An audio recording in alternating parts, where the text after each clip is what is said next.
Students, we meet once more to continue our journey into an understanding of academic writing.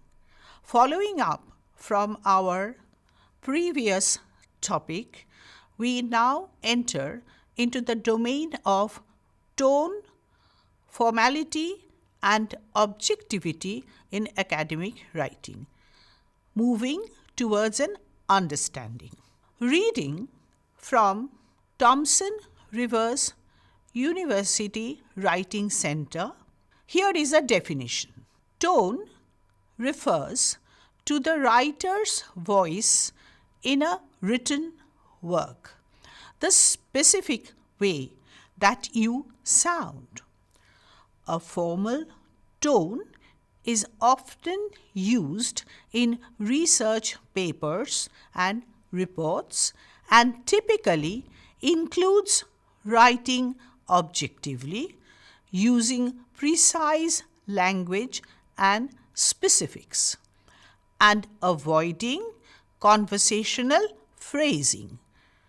The tone you use depends on the audience you are writing for, which is why a formal tone is typically used for academic and professional audiences. You may think, as we arrive at the end of the definition, you may think that what is an audience doing in the scope of academic writing? Surely we should talk about the reader. Well, students, here the term audience is synonymous with the term reader. The reader is not merely mechanically reading that research paper. The reader is also listening to the way the language is being communicated. The listening part connects with the tone, what Thomson Rivers University calls the voice of the writer. For example, I can ask you, what is your name? I can phrase the same question again, what is your name? Well, what is your name? What is your name? The interrogative sentence is completely the same, but there is a difference. And wherein lies the difference? The way it is spoken, in other words, written, with the tone embedded in it. Now, in a research paper, this tone has to be of a particular kind, as they say, formal tone. If you look at the model, you will see that there is a first person, I, me, us, etc. There is a second person, you, your, yours. There is a third person, she, he, it, they, them, etc. You are all familiar with the first, second, and third person. How do we connect it to the question of the formal tone of academic writing? Well, the three persons actually denote 3 points of view. What is a point of view? The point of view is the perspective, the angle from which a particular subject is being presented. Now I shall read from Open Oregon Press Books to go further into this aspect of the point of view and the tone. Third person point of view focuses on a person or topic outside yourself. What do you mean outside yourself? Not personal to you. The perspective to be adopted is actually going to be a little distantly maintained so that you see whatever it is that you wish to present, not with any bias, not with any unusually stressed emotion, but objectively. Continuing. Outside yourself or the reader, making it the most professional, academic and objective way to write. The goal of third person point of view is to remove personal, subjective bias. You should not have an emotional preference, that is to say, from your writing, at least in theory. When they say theory, please understand, students, we are talking about the ideal. Naturally, as future professional academic writers, you must have the ideal in mind.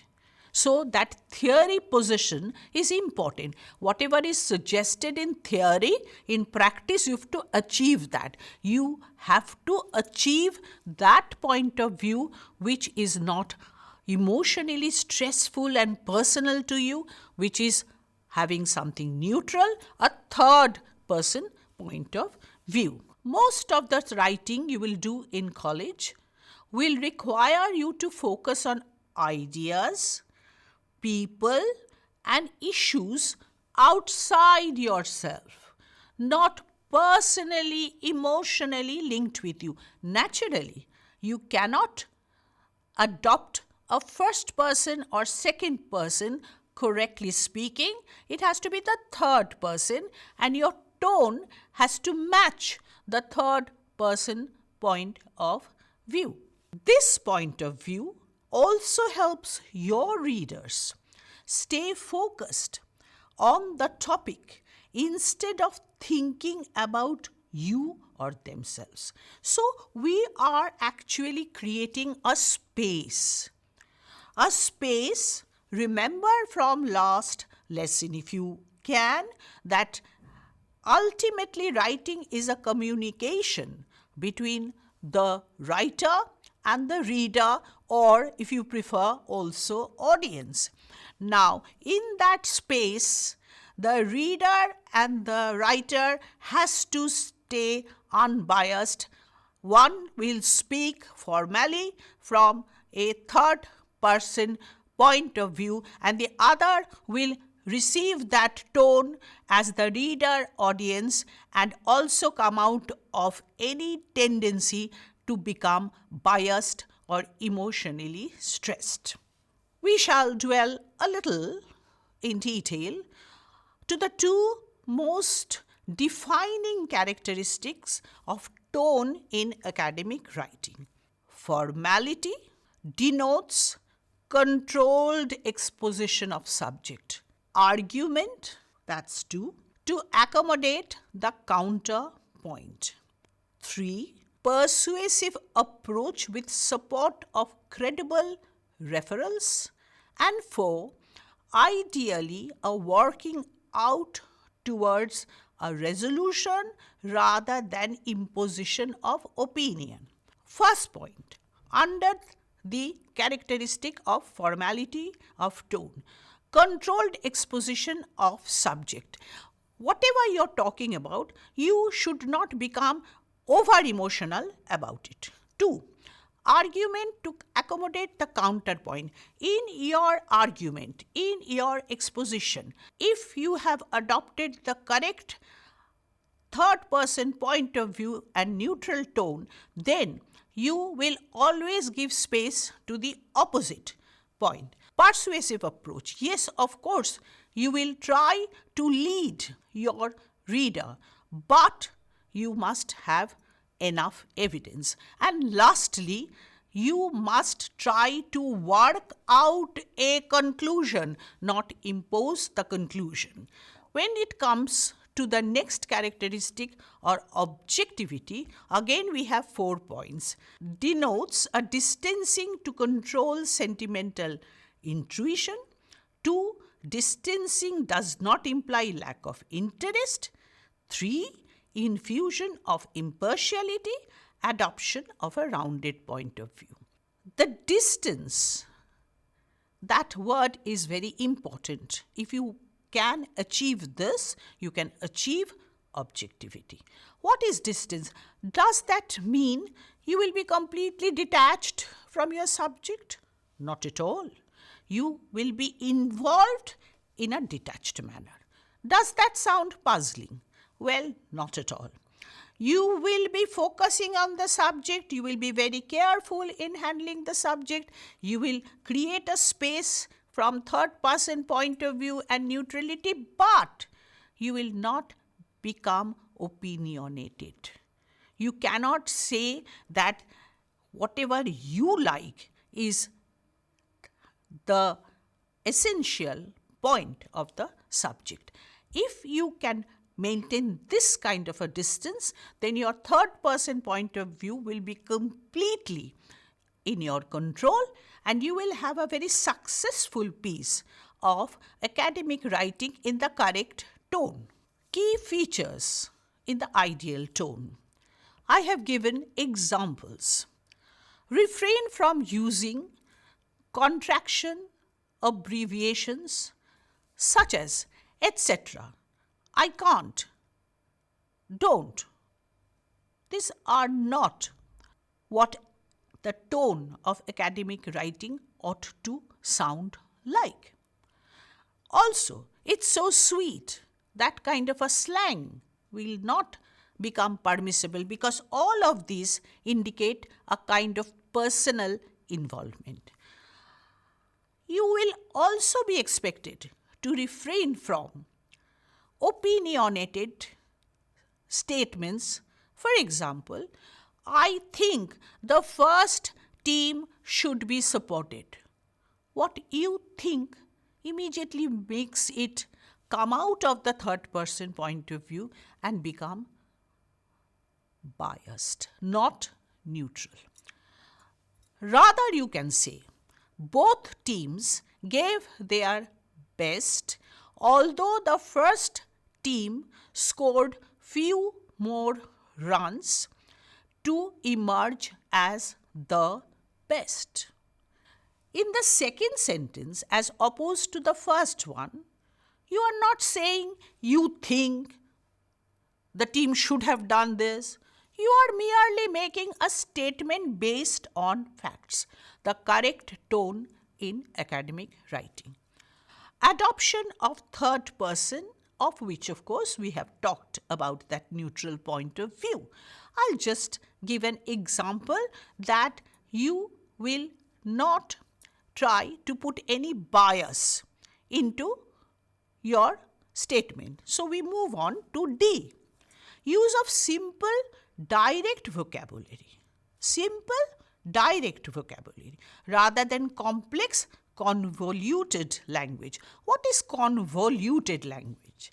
Does it seem difficult, this word? Well, it is in a simpler way, a roundabout way of speaking. For example, look at this sentence. The game was won in a fair manner. Simple, direct, to the point. But look at this same subject being said in this manner. There was little doubt as to the just attitude of the players as they single-mindedly pursued a win. This is convoluted, going round and then reaching the destination. The reader, the audience, listening for the neutral, unbiased tone will become tired, irritated if you use such construction and become involved to using almost as if the first person point of view. He will remove his attention and your research paper will not be given the merit that it should have been given. We move to the other point, precision and concise structuring. Just now I have given you two examples, the short one, the game was won in a fair manner. It uses precise, concise structuring, and the convoluted sentence naturally uses something which is not precise and not concise. You will have to go for the first kind of sentences. Short sentences in your essays broken up with full stops, very good use of punctuation, and always in your controlled manner, the subject should be exposed. Evidence based. Yes, you have to give evidence. You make a claim. That particular team is better than the other, and then you stop. No, sorry, that is not academic writing. That is not the correct tone. It is to be supported by the runs they have scored, the virtue of the players, whatever is relevant. The don'ts in the application.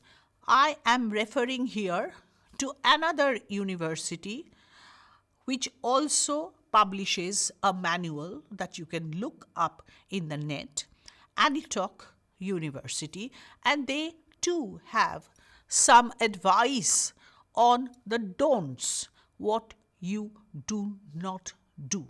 Conversational words and phrases are not part of a good tone in academic writing. Super, a lot, a bunch of.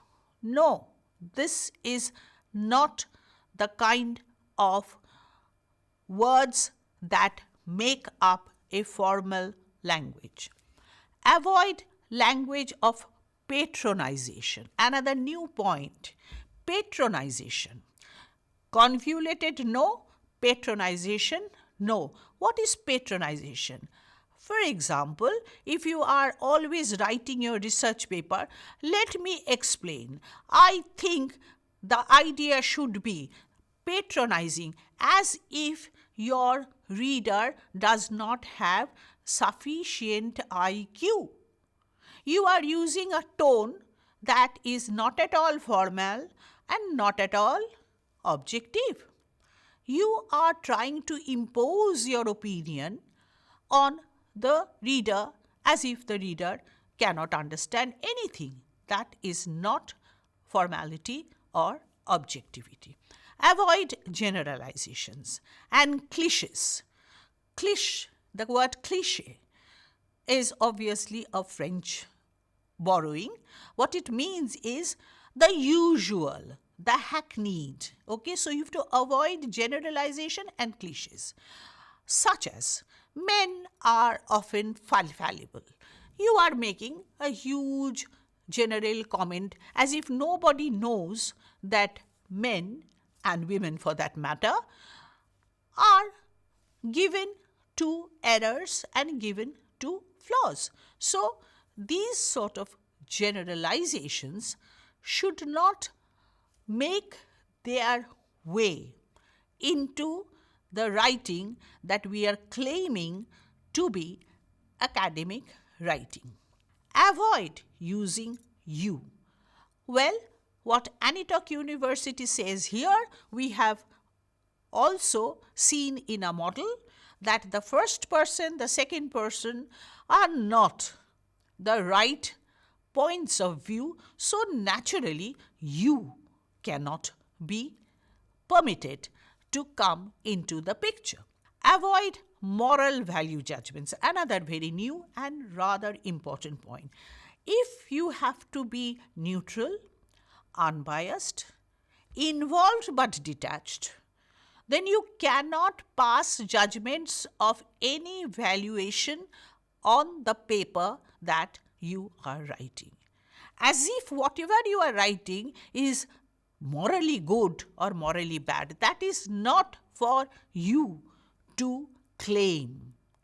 A research paper is hunting, investigating on a particular area.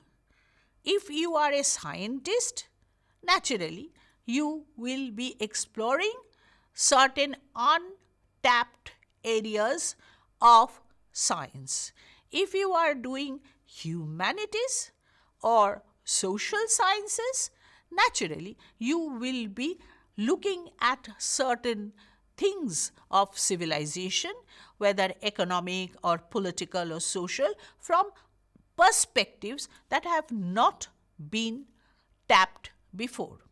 In all this scenario, as an investigator, you cannot say that I am investigating because this is good and whatever was done before, that is bad.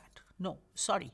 That is not formality or objectivity. So, Anitok University gives you a very precise list of the don'ts of academic writing when it comes to hitting upon the correct tone.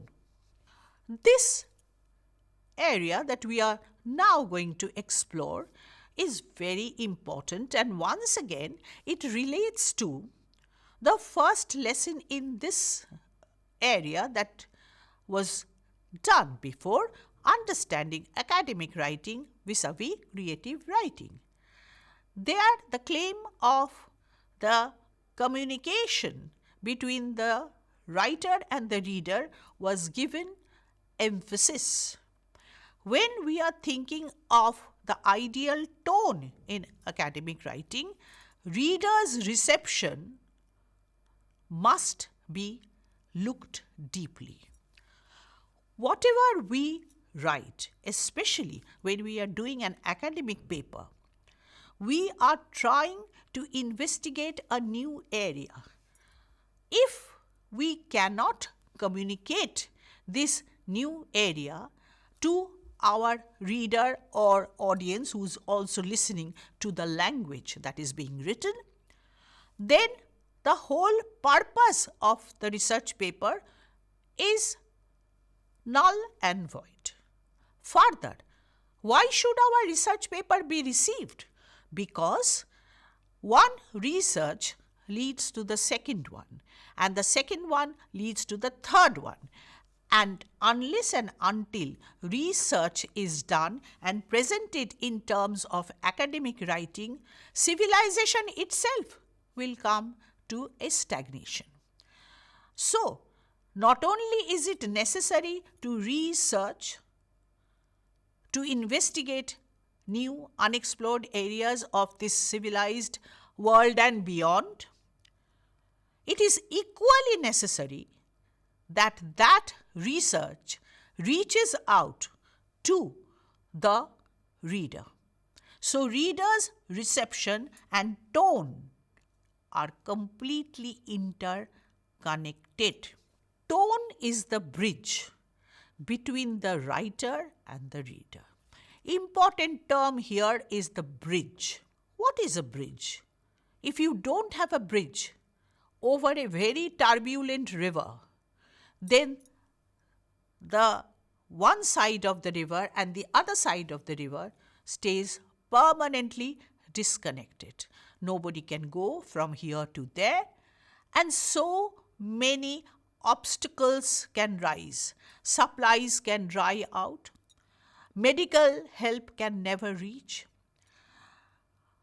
Learning can perhaps never progress because people from the other side cannot come to this side to attend schools and colleges, etc., etc. The entire cycle of progress and development might come to a standstill if you do not have bridges where bridges are necessary. The tone, the way you write, sound the language is how you reach out to your reader or your audience. And when and only when you connect that your research paper becomes the focal point of interest and the reader is concentrating on that, unless the tone is motivating that concentration, there can be no purpose or objective of proceeding into the zone of research. 2. The formal tone in academic writing directs the attention of the reader to the focal point under discussion. 3. Sustaining tone, a must. Now, this is important, sustaining tone. Okay, so I have adopted the correct tone. I am formal, I am objective, I have got the third point of view, I have not become biased, I am not emotional. Perfect. And then after a few paragraphs, my essay becomes stressful, emotional, and the tone that I had achieved is broken. What happens to the reader's reception?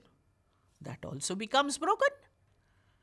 Unless the tone is sustained throughout the paper, you cannot hope to have the reader's constant attention. The concise, factual approach minimizes confusions, promoting reading comprehensions.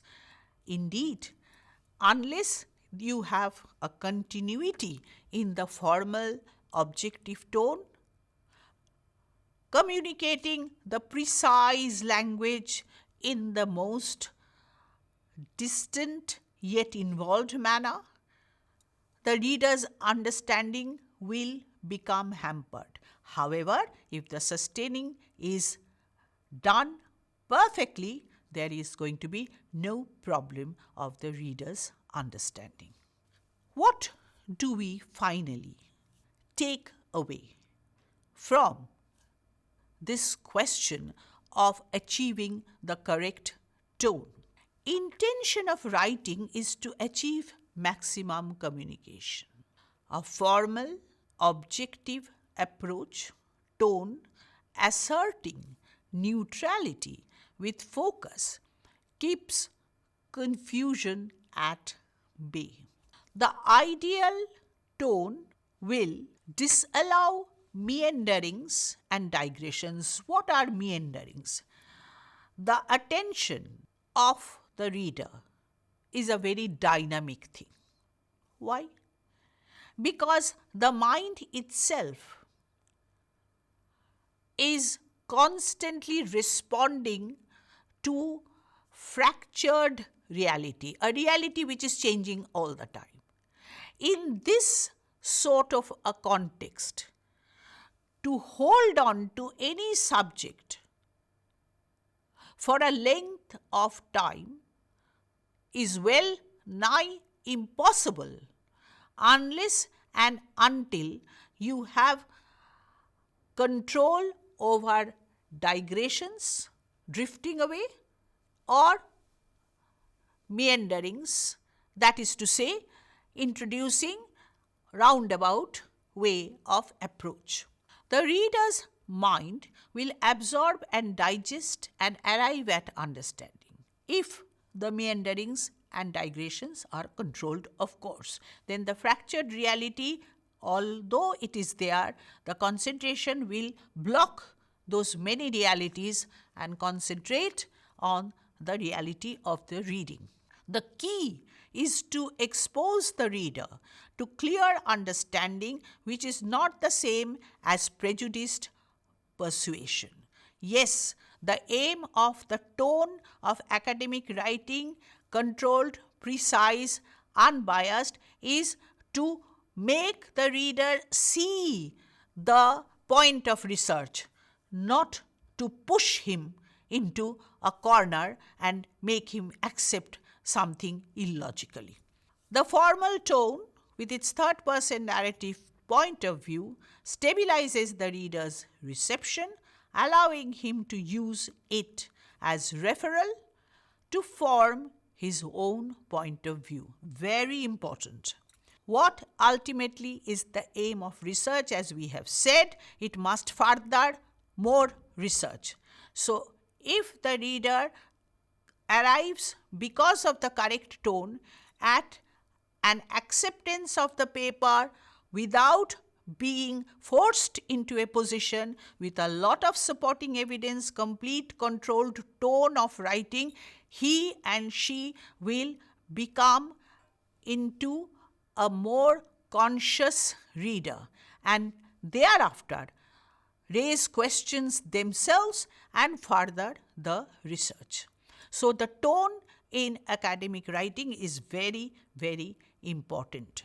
We have now, of course, a series of multiple questions which, if you look at them, they relate to the lesson that has been talked to you about. I'll just give you one example. Academic writing should be A, B, C, D. There are 4 options. A, neutral, B, passionate, C, enthusiastic, D, humorous. Of course, if you have understood the lesson, your choice will be immediate and quick. Academic writing should be option A, neutral. So, in this way, you can obviously work out the lesson for yourself, and the purpose of these questions is just to make the ideas clear to you. Tone ultimately is a little abstract because you are listening to the sound of language. When you are listening to the sound of language, then you have to be very careful to characterize it. That is exactly what we have been trying to do, to put it in the correct slot, not to confuse the sound of academic writing with the sounds of, let's say, writing poetry, writing a novel, writing an auditorial speech. Each has a different tone, a different sound to it. When it comes to academic writing, the tone has to be unbiased, controlled, neutral, adopting a third person point of view, not using any convoluted language, being direct, precise, and hitting the point without pushing the reader into the zone of irritation, acting as a bridge. Thank you, and we conclude the lesson.